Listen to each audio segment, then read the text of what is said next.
Obviously, that is game over for Australia at 1 and 4. There's 4 teams quite clearly above them, and violence and the occasional miracle. But you just saw a Dragon Priest. I know Falk's desperate to cast a Dragon Priest, and he keeps missing the Kick-off game number 1. No surprise at all. Gundam Flame going for the Secret Mage, and Ursi going for the Paladin. There are Suncreeper Paladins, Sunkeeper Tarims, Stonehill Defender, and Wild Pyro. So Wild Pyro does lean towards more of a control build overall. But yeah, those cards are all common cards you see in the Paladin list. Yeah, Paladin indeed. Like you say, Pyromancer. It is starting to sneak its way into the more aggressive ones from time to time, which is weird because it blows up its own stuff, you would think. But turns out that clearing boards is always good.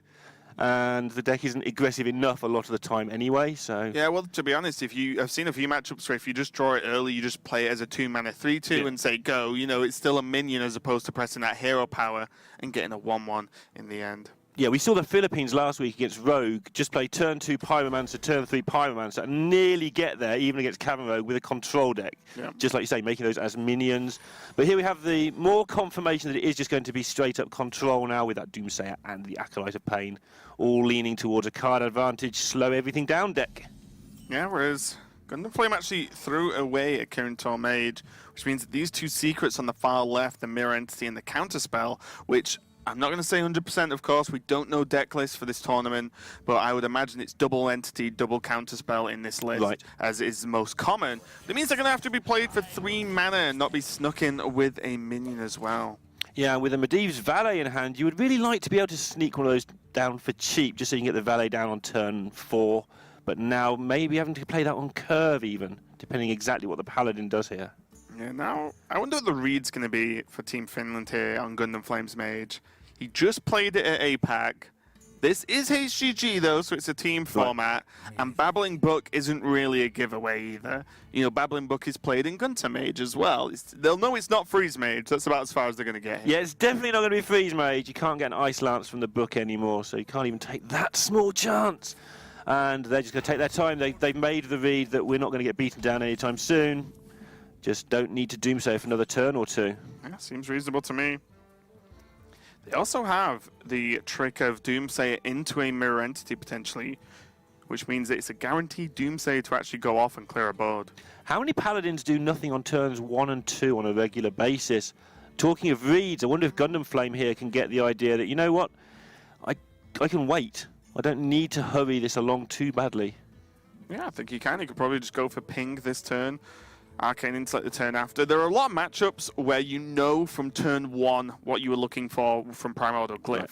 For example, versus Aggro Druid, you want Blizzard, you want Volcanic Potion, you want any AoE that you can get because you know you will use it. Whereas against Paladin, you might need a Polymorph later on, you might need a Pyroblast, you know, or a Meteor, for example. You don't really know what you're after. It's like Gundam Flame does know, and he's just going to take Fireball, isn't he? I've just got to because it's Gundam Flame. He's just so aggressive. It may work for Cabalist's Tome as well. That was another option there. You knew he was going to take. It's always Fireball. Maybe just shake his head like I told you. So just thinking, it might be a longer game. Cabalist's Tome could give him that late game, but like you say, the player sometimes dictates what happens, and Gundam Flame likes his face. Yeah, and to be fair, you look at Gundam Flame's hand, it doesn't scream aggro because of it's not got all the burn, for example. It's just got Frostball and now the Fireball. But the secrets in themselves are aggressive because Mirror Entity, you gain a minion that you've not had to play. It sort of gains charge unless it's killed that turn. Counterspell stops your opponent reacting to you, especially Paladin. You know, so all these things make you be able to be more aggressive. And the 2-mana Fireball is just good.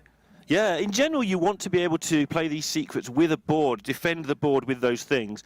And obviously, no board happening here because of this pretty weird draw. He did, of course, throw away that Kirin Tor at the start, choosing to go for a more aggressive start. And that's part of the reason he's in this position now.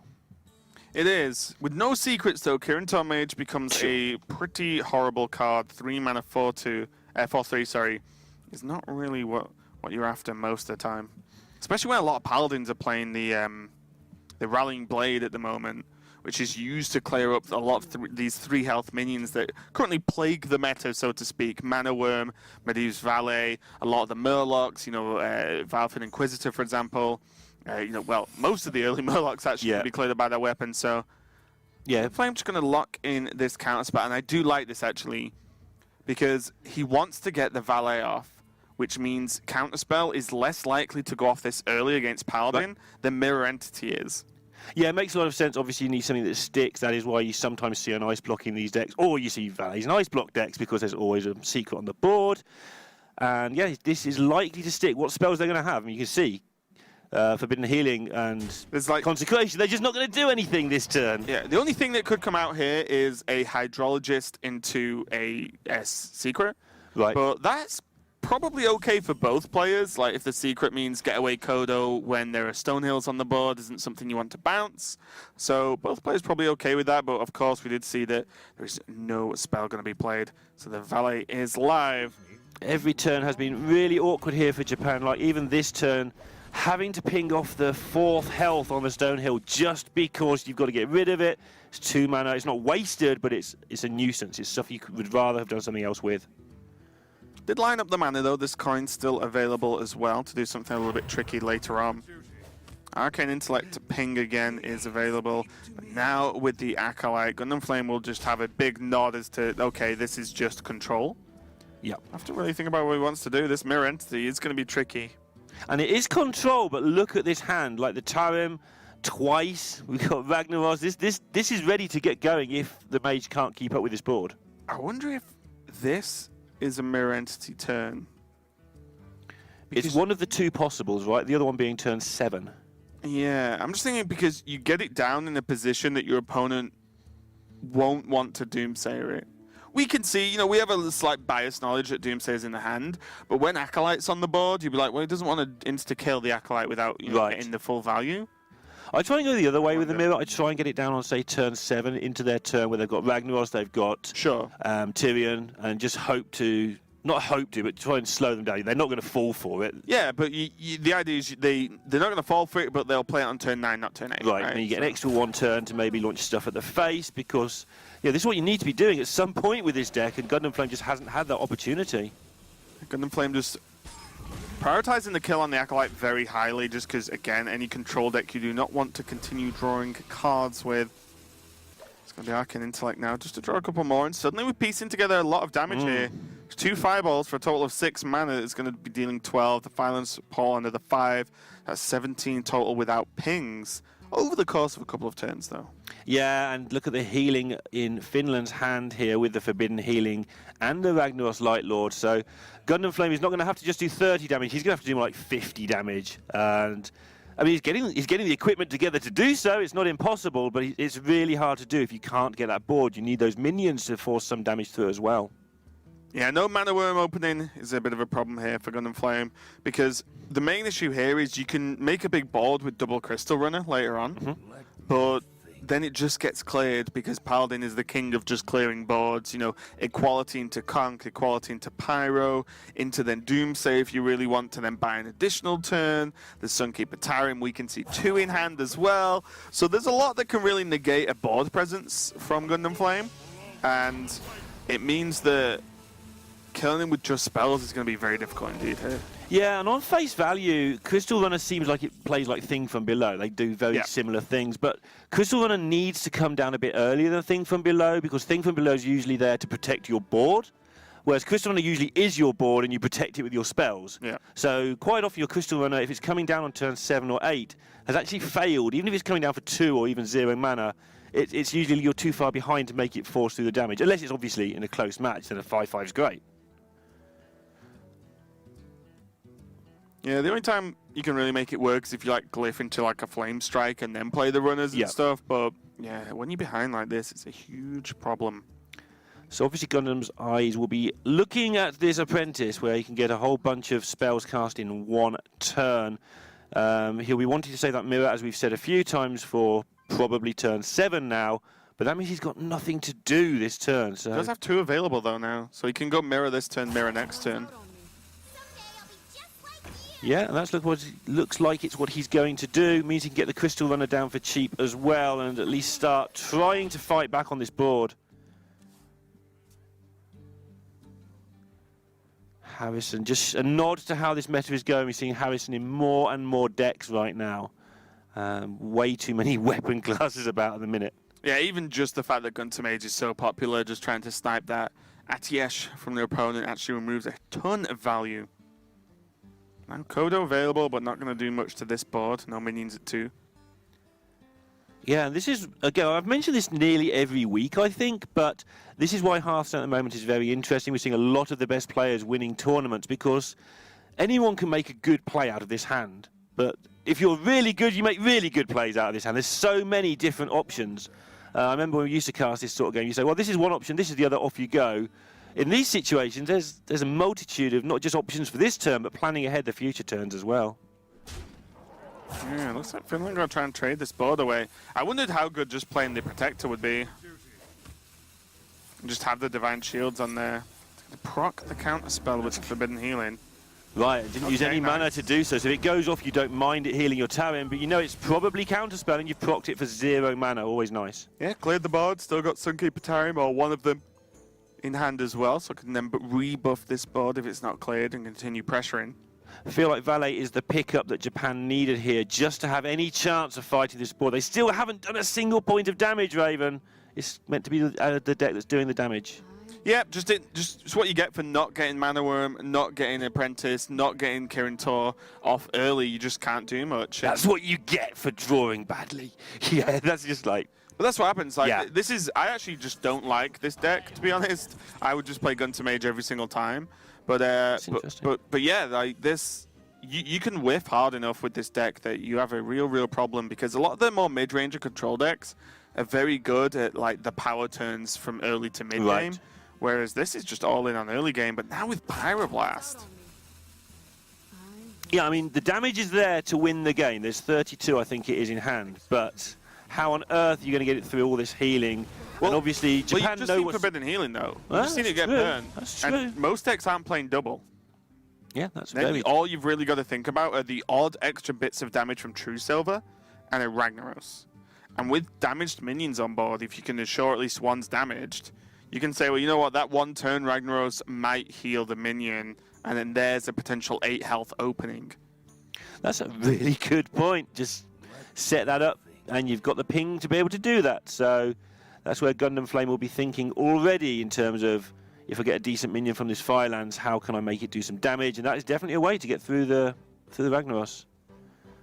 Obviously, Ragnaros being 8/8 is a bit of a problem because you have to actually remove it if you want to live on your board. But if you don't, if you want to go with all this burn, your option's a good one.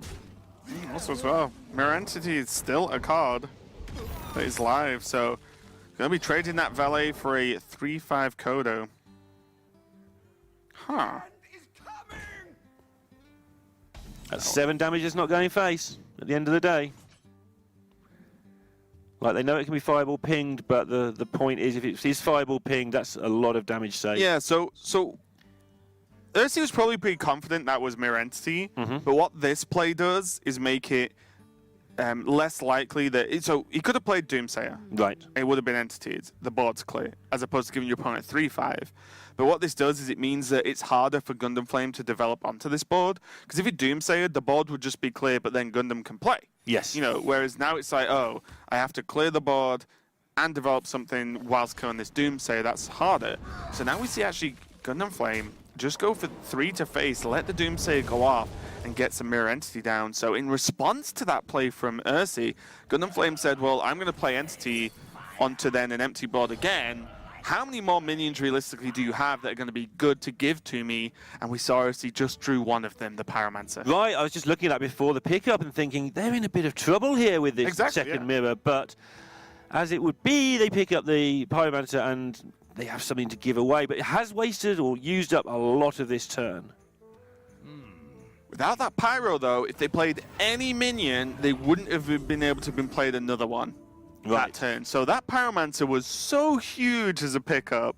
Pyros is a card that can help fight back. It's one of those cards that does go well in these long, grindy matches. Yeah, this Violence Ball is really nice, though. With Pyromancer down, it procs the shield, does the damage to the 6/6 that you need from the Violence Ball. Then you just ping off the Pyromancer. You end the turn with a 3/1 Pyro and a... oh, sorry, you can trade into the Pyro, so you'll end the turn with the minion from the Violence Ball, sorry. Still good, though. See what he ends up with.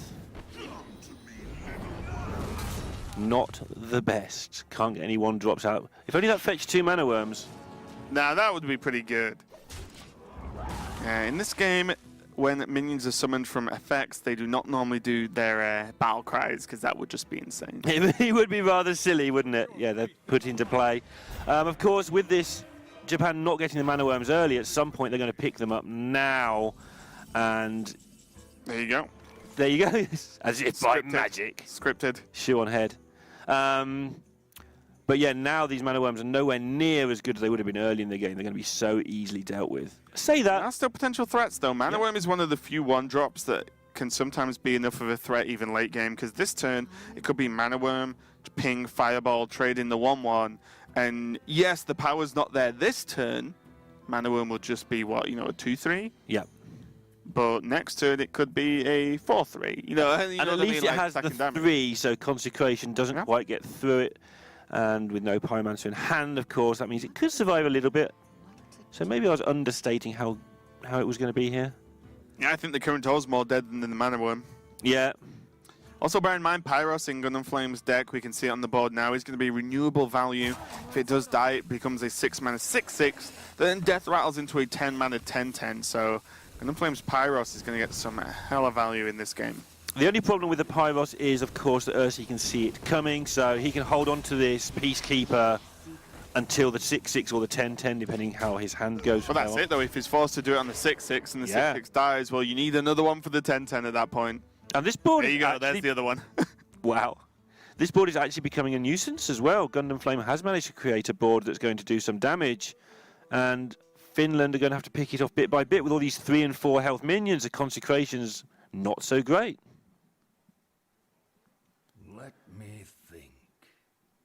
Yeah, it's tough, isn't it? Doesn't want to play the Harrison in case there's a Medivh. Like, Secret Mage doesn't usually play Medivh, but it is definitely a card that now turns up from time to time in some of the builds. He'll definitely not want to part with that. Tarim's no good. He doesn't want to give away the Ragnaros so early if he can help it, and he doesn't want to get rid of his Peacekeepers. He's actually in a bit of a spot here. And he is going to go with the Harrison and say, okay, if there's a Medivh in your deck, no museum. Yeah, I think this just gets the most minions on the board, and then next turn, even if any of the minions are alive, there's time to come down to open up additional trades as well. So I think this is best of a bad situation here for Ursi and Team Finland. Now Gundam Flame just has Yogg-Saron. Everybody likes to see Yogg-Saron, I'm sure. I love it now, yeah. So what's going to happen here now is Japan are going to try and win this game fair and square, and they could well do. They're starting to build up a board, and if it all goes wrong, they can just put Yogg down and see what happens. I'm just wondering if Gundam Flame ever considers Pyro this turn. What, straight to face? Oh, aye. You can do 16 damage this turn. You have a 2-mana Fireball and a Yogg. Sometimes interesting. Sometimes you do just get there. You taught me that a long time ago. And your opponent only has 4 cards. 2 of them have been in hand quite a long time, I think. But you're right, he's going to go for at least that far.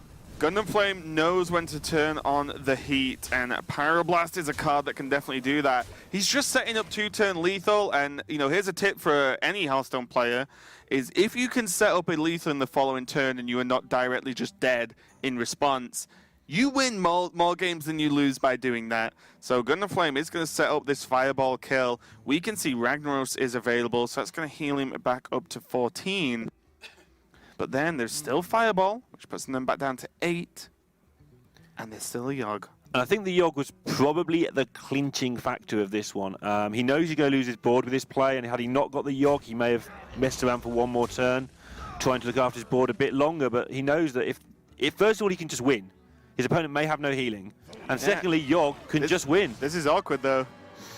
The Harrison gets damaged and doesn't die. Yeah, so he probably won't trade in with the Harrison at all, just use his face. But then the heal's worth 3 less, right?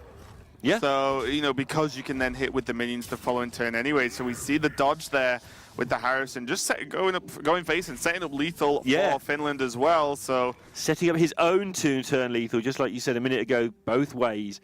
Interesting decision here. When do you play your Crystal Runner? If you play it before, your Yogg is protected, but you might blow up your own Crystal Runner. If you play it after and everything's good, you just dominate the board with it. I think you always play it after, right? I think I agree. Astral Communion isn't in the rotation anymore, which is the one card that like just YOLO discards everything. Sure. Even going to go hot coin. It's going to be Yogg. Gundam Flame needs something to happen here. Not attacking first, that means that things like Savage Roar can win him the game as well in some circumstances. Yeah, the 3 damage doesn't do anything, right? If he goes for 3 damage... Oh, Flame Strike, not bad. Oh, that sucks. Oh, Gundam Flame cannot believe it. The Blast Crystal on his own, Yogg Saron. He did not pray enough. He just smiled to himself. Ragnaros, plus the swing from the weapon, is going to finish this game. Finland take the first game versus Japan with the Paladin. And what's scary, it's going to be Janetsky on the Mage versus Tonsoku on the Hunter. So I get to see some Hunter, which is pretty good. And if this still Finland have to win this match, it's going to be the... Yeah, it's going to be Gunter Mage by looks things versus a reasonably aggressive Hunter from Tonsoku. Knife Juggler, not a common pick in a list that you are not trying to go face a little bit more commonly with. Yeah, Eaglehorn Bow, a card you don't always see in mid-range these days. You sometimes see one thrown in there, but... All I'll say is all these cards were in Kranich's list. Yeah? That's all I'll say so far. Why not? Why not get a list? If you want to play the deck, get a list from someone who's just done it really well. Not sure when submissions closed for this, but... They may have seen it in the submissions for APAC and decided, yeah, let's have some of that. Yeah, Kranich did tweet his lists out before the Asia-Pacific playoffs began. There was also a Cloaked Huntress. There was also 2 trackings in Kranich's list as well. This is looking like they've just got Kranich's list. Okay, this is going to be pretty sick. Because there was a Flare also in Kranich's list, so we'll see if they've gone full Kranich or not. But already the tracking... Not amazing to be in your opening hand. Normally tracking you want to use to just fish for something very, very specific that you need at any given moment. But also not really a card you can just choose to skip on, because at worst he'll want to hero power next turn, go into a 3-drop the turn after, then 4-drop. You may as well use tracking now. And now Kindly Grandmother, sorry. Crackling Razormaw and Knife Juggler as the options. What do you want to pick, K-Lorinda? Well... Yeah, don't forget these cards have gone forever. If you play the Grandmother, something sticks to the board. I just weld there, wait to see what he took. No, I think that's the one that sticks to the board, means your Houndmaster is well set up. Yep. Something to note as well, again, I'm going to keep talking about Kranch's list just because this is the first person I've seen play Secret Hunter that isn't Kranich in the past few months. So Kranch's list only ran 1 Juggler. Okay. So then not picking the Juggler, I think, is the right decision if you think this is Gunter Mage. And even just, you know, we saw there wasn't that many minions from Gundam Flames Mage if it was Secret anyway. But yeah, much less value from the Juggler in this specific matchup. I'm just excited to see this flare, to be honest. If it happens, I'm not saying it's there. We do not know deck lists, but, you know, you got to give Japan the dues. If they're looking at good Hunter lists, Kranich just qualified on one. Ah, Janetsky. Yeah, it's the same issue you were talking about last game with the glyph, and the same issue you're talking about this game with the tracking. These cards where you discover, I know tracking is not discover, but it's near as damn it. Discover a card from your deck. Yeah, discard the other Throw 2 others. Yeah, sure. It's near enough. It's near enough. You want to do them as late as possible in the real world where you've got more information to base it on, but you don't want to waste mana like we saw tracking on turn 1 there. We may just see another glyph on turn 2. But I imagine we'll see the Valet. Yeah, if we do see glyph, imagine you do have a lot of options. To be fair, there's all the defensive options of additional secrets, you know, Ice Barrier, Ice Block. You've got all the AoE options as well, which are just going to be good versus Hunter. You kind of know what Hunter's going to do regardless of the build. Excuse me. Go for second Valet though, just try and get hold of that board. Yeah, they decided that turn 3 they can play a secret, turn 4 they can play 2 2-drops, and the main question was, is one of those 2-drops going to be the Valet, or is it going to be too late? How do we value the 3 damage in the future compared with the 2 damage now, which is going to get through twice, which is like 4 in a way? Yeah, and as a Hunter, I don't like playing off curve, but I do think Kindly Grandmother is a pick here, because the odds on something surviving for Houndmaster next turn is very high. Right. Once you play Grandmother, there would need to be exactly Volcanic Potion into trade, and then, or you know, sure there could be Glyph into Arcane Explosion. But there needs to be Volcanic Potion to like double trades, and that would also clear the board completely. So it would remove the board pressure that Janetsy's developed with these valets. So still kind of a win for the Hunter. Yeah, very much so. You would have to worry about your turn 5, which now currently, without any more draws, you've got 2 more picks before turn 5, will be a bit of a mess, but the deck is probably very light, so they're likely to have things to fill in on turn 5 anyway. Yep. And worst case, you press the magic button or play a second Houndmaster. If it is the list that Kranich is playing, it goes Houndmasters, Leroy, Right, That's so the curve. you're going to be sorted by turn 5 anyway then.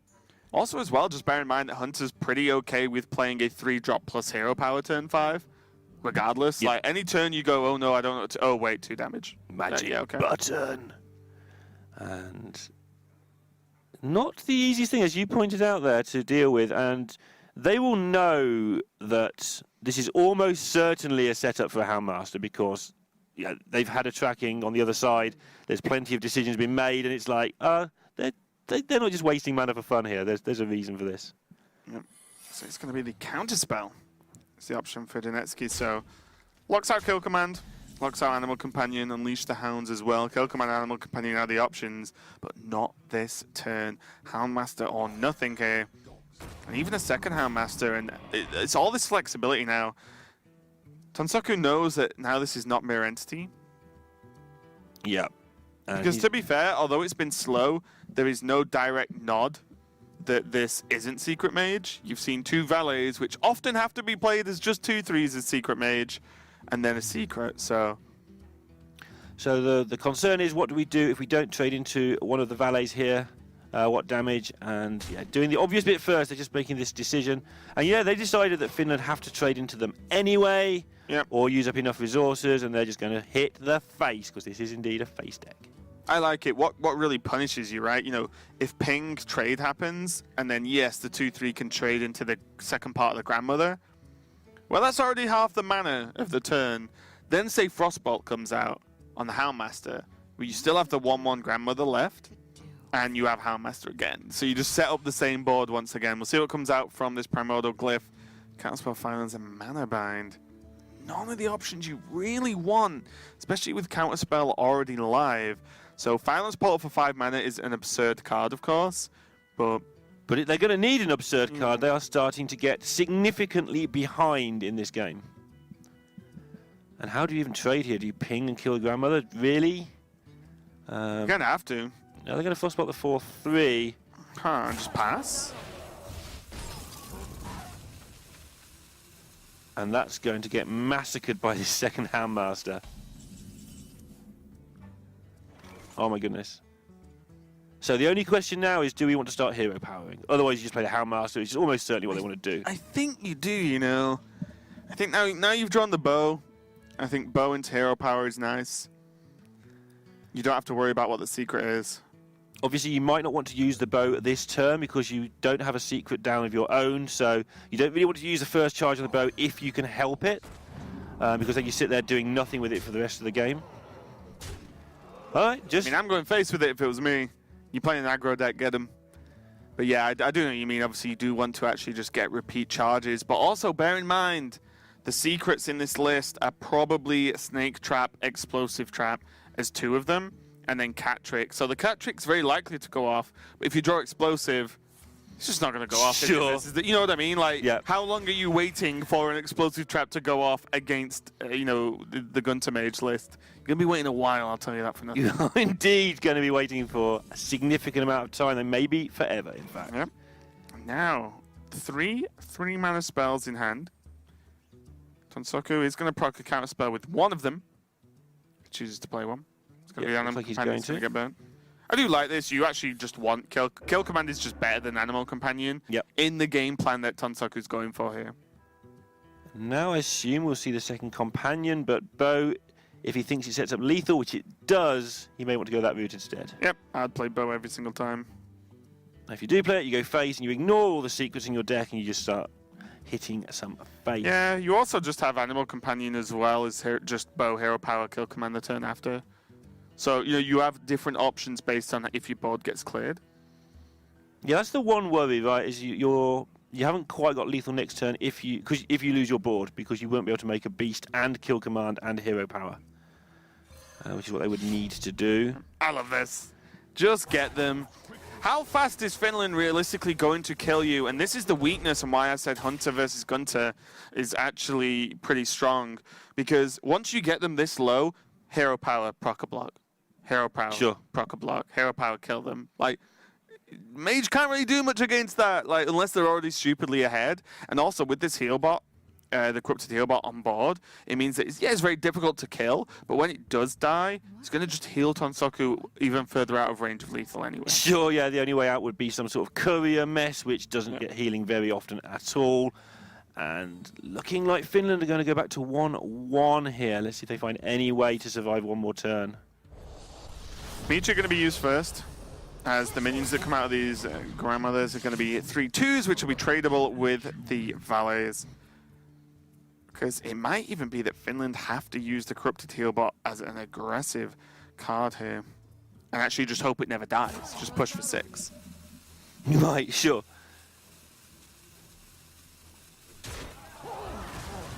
Right. Now, Hopper does it.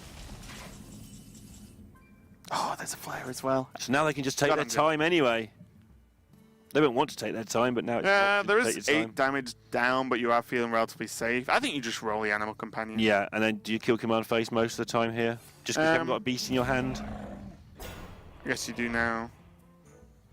You've got Flare, you set up next turn lethal. Yep. Yeah, if it was anything but Huffer. And if it was Huffer, you had, And you want to do had it anyway, before the next counterspell hits the board as well, just in case. Or before a counterspell hits the board, just in case. Sometimes there's 1 these days. Yeah, he's already seen 1, right? No, I guess, yeah, there's not usually 2. I mean, 2 in Gunter Mage is a stretch. Yeah, you see 1 sometimes, you don't see 2. Kill Command just sets up lethal here. There would have to be counterspell played first into Ice Block. But then if your opponent's doing that, you still proc the block and kill them the turn after, because that's their whole turn, playing counterspell and Ice Block. So you just win anyway. And this is the fear of just the hero power versus mage. Yeah, just keep pressing the button, they can't do anything about it. And they never generated, Finland never generated any sort of threat in this game, right from the decision where, and you called it, the second grandmother was played, wasting quite a lot of mana. They wasted 2 mana because turn 5 did end up just being a 4-drop pass. It cost them 4 mana to play that grandmother, but it was the right thing to do because both Hellmasters got massive value. Yeah, and this is just kind of funny, no Huntress secret combos. Nothing too crazy. Double Valet to actually battle with the early minions on board from Hunter. And it just wasn't going to be enough. Tonsoku there chuckling to himself. He's like, a secret. Interesting. Say hello to my little friend Flare. And the Firefly, I mean, this just overall just confirms this is Kranich's list. Greetings, Traveler. Gonna be game. Flare hero power, game over. But even as I said, even if there wasn't Flare, hero power procs the block regardless. The Hunter's on 28 health. Japan even it up versus Finland 1-1 off the back of Kranich's Secret Hunter. Yeah, it's nice to see. I mean, I know... Fine. It's not great, not terrible, but yeah. Going to see it evened up. We're going to see the next matchup is going to be Wampy versus Aqua. And it's going to be, and that is often not enough to deal with, an aggressive opening against you. Do you see it, both players, one with Doppelgangster, one with Evolve. We can confirm that both are playing the Evolve list, unless Wampy just loves that sweet, sweet tempo Doppelgangster play, which sometimes is actually the play. Keeping this Flame Tongue Totem is absolutely gigantic in the mirror. In the mirror, it's all about just steamrolling the board. Never let your opponent keep a minion on the board. And the Flame Tongue Totem is a massive part of making sure that strategy works. Yeah. It's going to be a tough one. Both players got Fireflies available to them. I would love to see Colin Primal Finn, though. This is the way this matchup has been going. Colin Primal Finn, he's exactly Flame Tongue Totem to kill it off. If you don't have that, then this Primal Finn becomes almost unkillable, and if that's focused on, then you can start doing different things with your 1/1s that the totem creates. We can see, of course, that Flame Tongue is available, so Wampy can kill it off. And Wampy did keep 2 cards in his opening hand, so Aqua has to read into that and think, what else would he keep? He's kept a Firefly. What do you keep with the Firefly? That might just put him off. That's probably one of the... Otherwise, yeah, I agree entirely. Yeah, probably one of the power totems. Or as Sol likes to call them, the special effect totems. Special effect totems. And that is one of the other powerful things about this deck. All those totems need dealing with. Mana Tide. And they're hard to deal with as well. 3 health on those 2 mana totems, the Mana Tide, the Primal Fin, and the Flame Tongue. Also as well, these decks normally run Thing from Below, so every time a totem's played or a Hero Power is pressed, it's going to reduce that cost down. And a cheap Thing from Below still costs 6 mana when it's on the board, so another great Evolve target later in the game. Yeah, Aqua, I think smelling that one out, I think most of the time you would Primal Fin there, and I think just going through that the chances of Flame Tongue were pretty high based on the keeps. And now he's going to get rewarded for that in a way, although being rewarded doesn't necessarily mean it's actually going to help him win this game of Hearthstone. Does mean, though, if Flame Tongue comes down now, he's going to get the trade. But now Maelstrom Portal opens up a potential option here because your opponent has Flame Tongue, but there's no minions down. Now there's also the Jade Lightning for a little bit later on, which is going to be nice too. Okay, so Blood Cell Corsair is going to take care of some of this, not messing around waiting for the 2 weapons in the deck, just getting the stuff on the board. That's it. I'm going to say it again as well. This is what this matchup is about, getting stuff on the board and using your guys to just take over. Yeah, and this does a similar thing as Maelstrom, except you get an extra minion on the board. Patches being used just to clear off the dude that was left. And now Patches being drawn for Finland is absolutely terrible. Yeah, you can see Wampy's reaction to that. Not happy at all. Not the greatest pickup here either. Well, Hearthstone Guardian can be nice. Can provide a speed bump that's cheap enough and heals you a bit. Because as this game continues and as there's no clear winner this early on, then Bloodlust becomes a key thing to consider. The deck normally runs 2, as it's a key win condition, and putting any sort of taunt / speed bump in the way is absolutely huge here. But Wampy's thinking about a little bit later in the game and just getting the Bog Creeper available just more health. As I said, there is Devolve, and that's it in this deck as removal. Devolve, Maelstrom, and Jade Lightnings, I guess, too. But Devolving the Bog Creeper normally doesn't do much except remove taunt some of the time. And other than that, this Bog Creeper just isn't going to be going anywhere anytime soon. And Aqua just isolating this Flame Tongue on the board and not letting it get repeat value, which is absolutely huge here. And to be honest, the only reason he's holding on to this game after that start. Yeah, Aqua now can deal with that next turn. Even if he gets healed, he has the double portal if it's behind taunts and such like. Looks like it's not even going to be there, but Aqua's got this under control for the time being. This is one of the few times, though, it looks like the game's going to go backwards and forwards because neither player's been able to get the board for more than half a turn. Yeah, and I think Double Maelstrom might well be the play here, to be completely honest, or at least one of them, because you want the board clear at all times. Double Maelstrom actually plays him 2 minions and gets the board. Maelstrom plus Primal Fin gets him 3 minions, and but leaves the spell damage totem on the board. But still, this is pretty nice. Allows him to develop one of those special effect totems. And again, just keeps the board as low as possible on his opponent's side. So Wampy's playing for the slightly longer game with that Bog Creeper pickup. And he has to consider now, when am I going to use this Devolve? It looks like an awful time, and it probably is.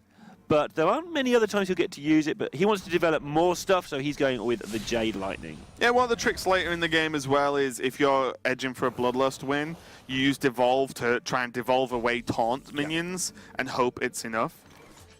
Aqua picking up the Mana Tide. It's actually pretty huge here. Yeah. Other than that, just Devolve and Maelstrom, Bloodlust didn't really cut it. Yeah, the Mana Tide is going to fit nicely on curve. I guess what Aqua wants to do, as he's a little bit low on resources, is just consider whether to use his hero power at any point, but Mana Tide Totem fixes the problem in a better way.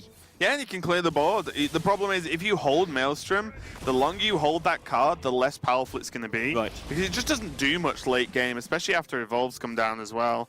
So you may as well just use it now, grab the board, and suddenly now the Bloodlust draw from Team Finland is not great whatsoever. And what's Evolve going to look like? Wisps and a Valley. Evolve, Bloodlust, Patches, all sitting cards with Involve you needing the board. For 4, then Evolve Patches into a 2-drop. Wow, they even solved the meta. Yeah. Some sweet burst damage there. And really, this is Aqua's now, but he hasn't got much going on either. He has 2 of those same cards. Well, he has Devolve instead of Evolve, but there's 2 of those situational cards. And another awkward turn.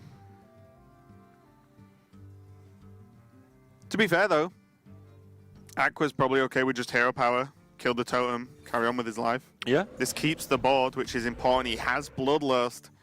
In case you didn't realize, Bloodlust gives +3 to all minions on the board.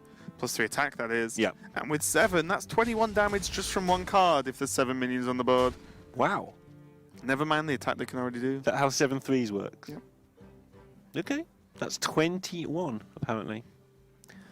And that is, of course, nearly the game if you can just fill up the board with those minions, and that's what this deck is designed to do for those reasons. That's why you play double Bloodlust, even though in nearly every Shaman deck ever, you only play 1 or 0. Hey, there are some lists that you actually double Bloodlust to win. Get that sweet +6. Ouch. What's 6 7s? Oh, it's a lot. It's more than 30. Lethal, That's all we what it need. is. It's definitely lethal. Bug Creeper going to come down now, but Jade Lightning #2 here for Aqua is going to help him cut through a lot of this. He could consider Bloodlust in this turn, as often very similar to Savage Roar in Aggro Druid, is that maybe there's a lot of options where you use it because it's what you desire to be the biggest Bloodlust it's going to be in this game, and hit as many minions as possible. In this case, he may not, because that phrase you just used, the biggest one it's going to be. Well, mostly these decks don't play Lightning Storm. In fact, I would say almost exclusively they don't play Lightning Storm. And so he may choose just not to do the Bloodlust for a while. Oh, that's a good one. Ouch. Hi, Jade Lightning. I was going to say ouch for Wampy, right? No, not ouch for Aqua. That was amazing. You'd think that would make the decision for him, but obviously Bloodlust means that just 1 Wisp trades in. But I would feel that, you know what, they just aren't likely to be able to remove this board. Let's say the Bloodlust and be a bit greedy with it. It sets up next turn lethal if you just Jade Lightning now and hit face for 5. Yep, I like it. No, not that way. That's better. That Devolve did 4 damage to the Creeper. That was actually pretty huge. Wait, what? Oh, yeah, so it did. Yes. Yeah, it just cut the health in half. Pretty good going. It's like... That's what I mean. Like, that's actually, it could have been worse. It could have been a lot worse. Right. There aren't too many 6-mana, 4 health minions in the game. So he isn't going to have the option to devolve through any more taunts, but he's got rid of the one big threat in the deck. Obviously, not many threats normally in the decks, but... Drag. That's huge. That is enormous. That devolve has gone. And this Bloodlust is going to cut through a lot of this, but not all of it. Does Flame Tongue get him there? Oh, ask Maybe awkward not questions, why patches. don't you? Yeah, probably not now the patches. That's what I'm going to go with as well. Oh, now we need to know. So, Two, me and Sal had a moment like this last weekend, and it was really difficult to count. No, it's 25 maximum, and he needs to do at least 32. Is it 25 max? He gains the, You he can gains gain some double more, effects actually. Yeah, you gain from double Flame Tongue. effects. So yeah, he's this gonna is get, why we were like... but he's got to get 7 in double effects, so he's not going to go through for lethal. He'll get 8, right? If he trades 2 minutes. No, he needs to get extra. Sorry, in doubles. So he gets 4. He needs to get an extra 7. Oh, right. Okay, I thought you meant 7 Sorry, total. yeah. I was like, no, he'll get 8. Yeah. It's fine. And some of them actually need to I hit mean, face. but this is what we were talking about earlier. This is looking like the best Bloodlust he's ever going to get this Right. game now. He only has Stoner Defender left. This will line up the damage. So he can put a clean 5 and a clean 4 in, and then have 11, he'll have 16 to face without clearing the spell damage totem. And the weird thing is, this isn't over because that Primordial Drake's going to be a massive leveler. He'll have 17 to face. So it's a lot to face. 18. I'm choosing to believe. He's got to do it this way, though. Leave the healing tome alive. See, all these trades make all the numbers look different. But leaving his opponent only on 7 health. And now, though, Wampy has the Primordial Drake. This can clear up this whole board. Yeah, it's going to do enough damage to totally turn this game on its head. And both players have drawn kind of badly for this deck as well. But Wampy is now the one who, if he can just survive a turn or two, at some point he's going to pick up that Doppelgangster. Not only that, but he's got Aya! Hello, Aya, #2. And if he picks up Doppelgangster and is anywhere near alive, he should just win the game from there. Yeah, it's going to be a tough one. It's going to be close. Both players not getting the Shaman legendaries for taunts. If there was a Alakir, for example, come out, that would actually be huge. Still, though, this Flame Tongue, just that 4 damage already cuts this Drake in half. Yeah. Aya is a huge resource value. Rathion, although looks strange in the, to be picked, is just draw a card. So still not terrible. And puts a taunt in the way to help protect some of these smaller tokens as well. Yeah, this bump here would set up lethal for next turn. Obviously, there's quite a lot of things Wampy can do about that in his deck, but suddenly looking good for Japan. It's looking like Wampy had all the cards to hold on, but he might not be able to hold on. And if he can't, he's definitely doomed. Of course, he does have Evolve as a panic button with Aya plus another minion. Evolving stuff into taunts might work. Sometimes you've got to cross your fingers and hope. J Claws. That at very least acts as another minion to evolve. Well, he can kill off the Flame Tongue, which is very important. It is, but he still needs to put a taunt in the way. I guess he's got a 4-1. That's Yeah, fine. he has 4-1, yeah. It's fine. So he'll take 5, still be on 2 health, but have an Eye available. Second Flame Tongue or second Bloodlust would be enough. Do you ever Aya, trade, claws, kill the Flame Tongue, and then evolve? Possibly. You're evolving an 8-drop, a 6-drop, and a 3-drop? That's what 4 people are screaming at each other in Finland right now. Yeah. There's this many taunts, there's this percent chance. It'll be a 2-drop. All different numbers, so not going to be stats they know off the top of their heads so easily. And I think you just not going to go do for it. this. I think this is the right play. Got the heal tome to push the Drake outside of Maelstrom range, but we've already seen 2 Maelstroms from Akra anyway. So any damage, that's not damage. Can still draw something though. Second Flame Tongue from Rathion. Don't see any reason not to go for it. And the game is changing if they don't get it. Gonna be Primal Fin. That's relevant as well because every point of damage is going to be gigantic. Yeah, can now be Primal Fin, Firefly, Flame Elemental. They also need to play around dying themselves. They should be okay. But they've now got to do their sums every single turn around the opposing. Yeah, Bloodlust. I think as well, you can put the 3-3 into the 4-2. You can value trade Aya. Yeah. So then there's only a 3-3 Aya and the weapon to go against a 4-5 Taunt. Your own Aya, which will create a 4-4 then, and then you have 3 1-attack minions on the board as well. Being very careful with all the positioning here. Still keeping the eye on the left-hand side. I was going to say, or you can just go face and say you have to clear this board of all of this. And you're overloaded, so second Bloodlust wouldn't do it as well. Yeah. One play that's possible here is you just Bloodlust, you hit everything in the face, and then you evolve and try and get some charge minions. I don't think it's going to work. There's a taunt in the way. There's a taunt in the way. 30. I mean, the number 30 should be banned from this cast. Yeah. There can be... Yeah, Rathion taunting in the way is just a nuisance. There can be just trades going down, and then you can... Is there many value trades? You can go for max value trades, then evolve, because you can even use Bloodlust if you want. You can evolve, then play the thing from below to try and get maximum taunts on the board. Whatever they do, they have to do it fairly soon in case they do want to do evolve stuff. But yeah, they're going to do this play. They're just going to clear up as much as possible, I think. Then evolve. Wampy needs to press some buttons.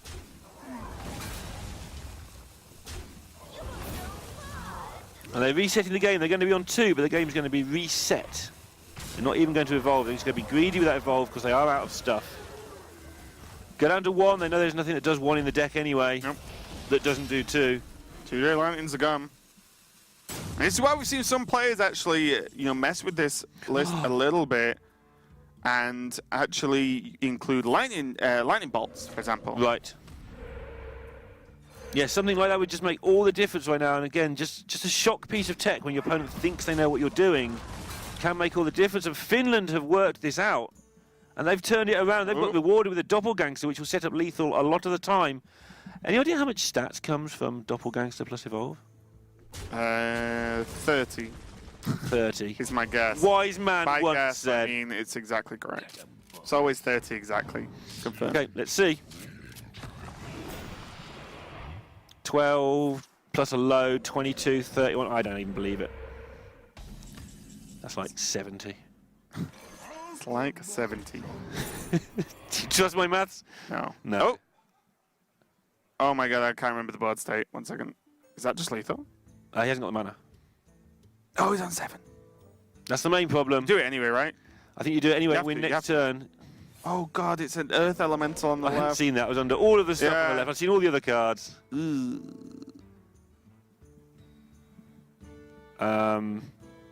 Ouch. Genzo. Your favourite card. It's going to be really good, Lorinda. He's going to draw 3 cards. Oh Isn't no, it he can lethal? draw 2. He can draw 2. Is it lethal? He puts. Oh, why can't I add? What's 17 and 12? It's 29. It's 29, yeah. Have they used patches? Yes, they have used patches, right? They can't kill anything off anyway. Nope. But Genzo can draw them all cards. So there's another J clause, right? Right. And another Bloodlust. So Genzo can attack first and draw 2 cards. Yeah, if he's going to attack with Genzo at all, he may choose not to, think he can't lose if he doesn't. So even though Genzo can draw them the win now, he's not going to attack with it because then he can't lose the game. Sure. Seems reasonable. This is one of the issues as well with just with these lists and the way Evolve Shaman actually works. You know, we were talking about just 2 Devolves, just 2 Maelstroms, just 2 Jade Lightnings. There's nothing in the deck that will go face from hand in terms of spells. Can be discovered because the top minions you see, you know, Alakir, it's going to be White Eyes as well as options. Like, they're just minions. You know, you can only do so much. And really, this Earth Elemental is keeping Finland in this game. And they're going to take it 2-1 so far. Wampy looking extremely happy. Put the brush up on the old shirt there. But yeah, how close? He's being confident going down to 1. Yeah, very tricky matchup. And now Finland on their match point. Kufton is going to pick his priest going Whenever you can. It looks like it's going to be the aggro druid versus the dragon priest, probably. I say dragon priest, it's got a dragon in it, but Primordial Drake's just a good card. Sure. Tar Creeper suggests it's going to be a slower priest, but then there might be a Tar Creeper and the druid too, so you can never really rely on anything these days. There you go. Hungry Crab. I'm going to get too much value in this game. Yeah, it's still a 1-2 for 1, right? This is why Hungry Crab is much better tech quite often than the Crawler. Like 1-2 for 1 in a lot of the way druids function. Obviously, you throw it away here, but it's not too bad if you get stuck with it. I do like the mulligan. I think there's an easy trap to fall into to say, well, at worst, it's a 1-drop. I can play something turn 1. Right. You have way better 1-drops. Yeah. You have Firefly, you have Enchanted Raven. You know, like, these are 1-drops that make a huge impact in the game, whereas Hungry Crab is only a 1-2. Yeah, you don't want to keep it, but if you're stuck with it, it's not a disaster, basically, is where I was going with that. All right, Druid of the Claw, we've seen that more and more over the last 2 or 3 weeks in this deck, just providing an extra little bit of damage. I don't think anyone quite knows, even now in aggro Druid, quite what to do with those extra 2 or 3 late-game cards that aren't living mana. I know Firebat knows. He was coaching me the other day, and we were playing Druid, and he was like, yeah, you should put Druid of the Claw in. I was like, oh, really? Like, what do you think of it as a card? You know, is it better than Hydra or whatever? He was like, Druid of the Claw's really good. I was like, well, you know, you're Firebat, I'll trust you. And then we played something like 12 games, and I lost 1, which I threw, and we won the rest. Did Firebat go to the bathroom for that game? No, I actually just threw. Okay. Like, by being an idiot, which is quite common, believe it or not. So yeah, you know, Druid of the Claw, I actually come very quickly to respect as a card in this deck because the flexibility of it is its strength. Tar Creeper, why is it in the deck? It protects you smaller minions. Well, Druid of the Claw does that if in taunt mode, right? It's a 4/6 taunt, great card. Then, when you don't need it for that, you can just turn it into a 4/4 charge minion, which is absolutely incredible as well. Very aggressive card you can use in this aggro druid, but we are going to see the taunt mode go, mainly because you're playing against priest. You had to say it, didn't you? But yeah, 4/6 against priest is one of the best shapes you can get. I guess this card was good enough for us in druid for 3 years. Why not? It's just put it in. It's the Azure Drake of druid cards. It's just a great card. It's just solid. Azure Drake of Druid card. But it makes a lot of sense. Like I say, we've had it for 3 years and everything.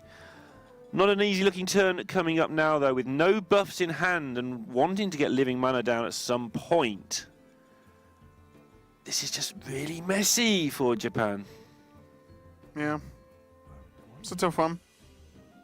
Do you think we are going to see... I think B7 has to go in with this druid. Because if he attacks in, the Tar Creeper can be healed, but that severely limits Finland's plays next turn. And then even if it's healed, it can be traded again and then hero powered down the turn after. Yeah, and it will only be a 1/7. You need to get through this guy, yeah. And you might draw a buff, which means the Druid lives. Druid of the Claw lives.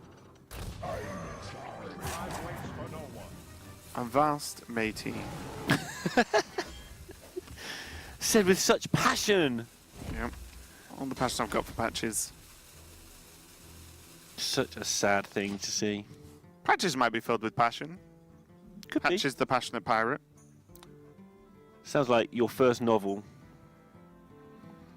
I've actually And your last. started writing a book quite a while ago, Lauren. Is it good? I think it's good. I'm not sure about anyone else. Let us know when you release your magnificent octopus to the world. I will do. I'll be interested to read. I'll also let you know about the book.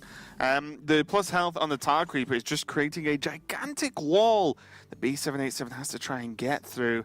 Hydra looks like a great option. You always play Hydra before Living Mana, but Hydra, we can see, will have a quite reasonable answer in the form of his Shadow Word Death. But for B7, Hydra is the card that gets him through this Tar Creeper. So I think he just has to play this turn. Right, and there's nothing in the deck really for him to draw the Shadow Word Death out with the game goes on. It's like sometimes he's like, I'll sit on my Hydra and I'll play it later after he's killed my high main. No, there just isn't anything. The Shadow Word Death's either there or it's not right now, and it's not getting any better for you. Cufton just smiling there. It's like, yeah, good card. I've got one that deals with this good card. Yeah, and it costs fewer mana, which means they're going to get a tempo advantage out of it.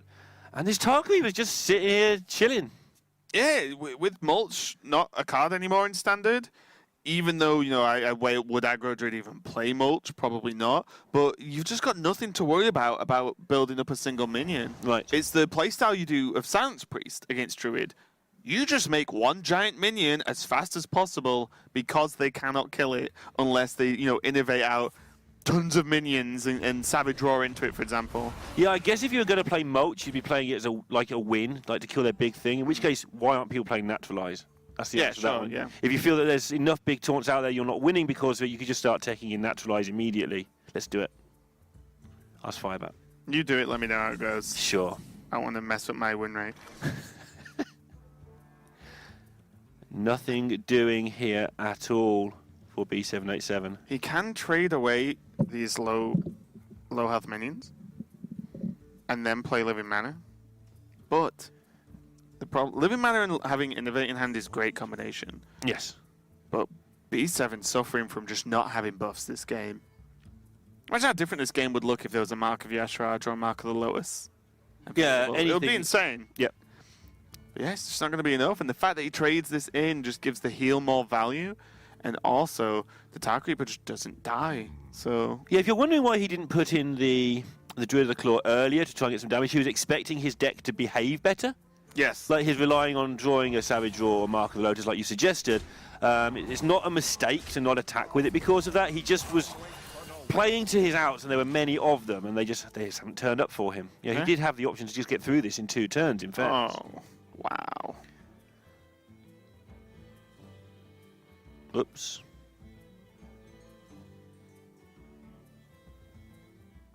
Again, the same philosophy there as with the Hydra. Like it's only going to get worse for us the longer we wait. So let's just get on with it. But it's not turned out too well for them. Yeah, I'm just thinking if Finland actually want to play Dragonfire this turn, I don't think they need to, but it was definitely a consideration because, say, you know, they're not going to, right? They're going to use some mana. Say they kill off, you know, this Druid of the Claw. Your opponent's on 1 mana. They have a draw. Then suddenly, like, what if they have double mark? Then these minions don't die to the Tar Creeper. They can trade off the whole board, gain mana back, and then, yeah, you can Dragonfire, but then your opponent's still got a lot of mana. It's very difficult and a very fringe scenario, but it's something that could happen. But instead, you know, Finland and Cufton are like, we're just going to make an immortal Tar Creeper. All these minions that will trade in minus the Druid of the Claw all die, even if they get buffed once. This is what we say about when you start taking in too many big things, when you start making your deck too big in your aggro deck. It's alright playing 1 or 2 5-drops, but there's been 2 Bitter Tides, 2 Living Manas, presumably, at least 1 Druid of the Claw, and surprise, surprise, you don't draw as many 1 and 2 drops when there's fewer of them in your deck. I'm not saying that's the only reason, by the way, just they have chosen to play a lot of 5-drops in this deck. Just imagine this game without that Tar Creeper.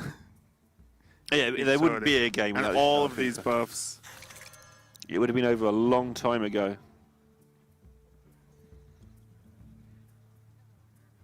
B7, such a fun guy. He was also hanging out with him in Bahamas for Winter Championships. Always happy, always got some cool ideas, fun to hang out with. And that's just a kick in the teeth, though. Potion Madness, there you go. Look at B7's reaction. Not too much of a surprise. Now there's one less mana gained and plus 1 mana gained for Kufton, 1 less for B7 as he gets the death rattle of one of them. And I just don't know how this game's going. Kufton could literally Dragonfire Potion now and lose most of his board and still be fine. Yeah, and he's choosing not to because doesn't need to. But no, yeah. But the fact he could. The fact he can throw his board away versus Druid, but just because the Tar Creeper lives is just fine, it's kind of ridiculous. Yeah, it's really difficult for anything to ever come of this for Japan. Like I say really difficult, I think it's impossible, but hey, I'm an optimist. Well, it's just, again, if you just forget about all the other minions, how does this Tar Creeper die this game? Never mind it. Your Tar Creeper could chip B7 down through fatigue at this point and just poke him for one every game, every turn, sorry, and still make it. Something a little bit of Tide Hydra. With it innovating to Mark of Yasharaj, at least a draw and a 10-10. There is no second Shadow of Death available yet as well, so still, there's a guy that can get through a Hydra. It can, but it's so late, this card. Mainly awful if you don't get it down off the he's just going to pull a second Death, right? Sure. Okay. This will do, though. Well, let's take the mana. It'll be on 10 next turn anyway, but remove the mana. Yeah, removes the opponent's mana on top of everything else that goes with this play. Yeah. And he's just going to do a ton of damage here. He can kill this Hydra, but he may as well get all the extra damage from it he can. He will want to kill it as well. Oh. Yeah, there is a lot on the line here. If you're wondering why he's taking so long, why isn't he just sort of pressing buttons because he's got this one. A lot on the line here for Finland. There's a decent chance they'll qualify for the next stage after this. Not a great chance, but... You know, this team game, you don't want to be the guy who presses the wrong button and messes it up. Well, also as well, like, when you're ahead, make sure you stay ahead and win the game, yes. Right? You know, like, it's all good and well playing great early and being in a great position. You don't close it out. Who cares how well you played early on? This is actually lethal. Is it lethal? Yeah, they found it. Oh, he can hit them. They found a way That's to do what they were damage. waiting for. They were like, Hydra with a lot of health. There's going to be Hydra lethal on B787 and lethal on Team Japan, as I believe that effectively knocks them out of the tournament. Yeah. And now Finland in with a fighting chance off the back of Kufton's last game there, going 3-1